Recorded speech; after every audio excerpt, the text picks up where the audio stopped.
বলছেন এই ব্যাপারটা আমি বিদ্যুৎ সাহেবের সঙ্গে কথা বলবো। কটা পিস? দুইটা ভাই নতুন ভাই ঠিক আছে। মানে বাবা হলো ওই দিকে বাড়ি তাহলে পদ্ধতি পারবো আমার ভাই যাই বলছি আমার ভাই বুঝলাম। আর স্যার বালিকা মঞ্চের তরফ থেকে যে আমিও আছি অনেকবার কোনো পরিষেবা যেটা দিয়ে দিয়ে গেলে আরও একটা দুটো কেস ছিল আমরা রিপোর্ট করছিলাম একটা তো গেছে গা বাইকের প্রয়োজনীয় কাজ করবে না প্রয়োজনীয় আমরা আইসন নাই আমি এখানে আসলাম আপনারা মেসেজ করে দিলেন যে অন্য সব ঠিক আছে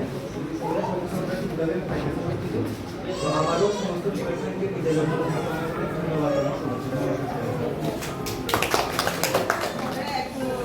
আলোচনা করবো যে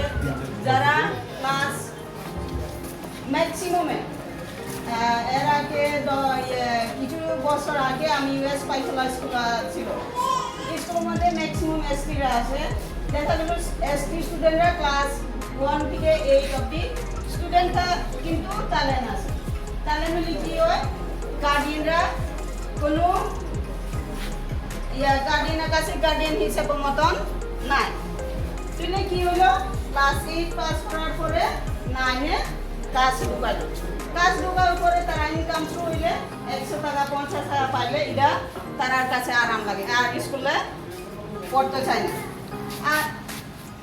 পড়তে চায় না যে এই 8 9 8 বেশি এটা ফলস বাসা দিকে এটা দিয়ে কোনো কাজ হবে না আপনার পরিশ্রমও গেল আপনার টাকাও গেল আপনি একটু কষ্ট করে আপনাদের ডিসি অফিসের যে পঞ্চায়েত সেক্রেটারি ওনার সঙ্গে কথা বলবেন প্রয়োজন হলে ব্লকে গিয়ে কথা বলবেন আপনার আমাদের ব্লকের স্টাফ আছে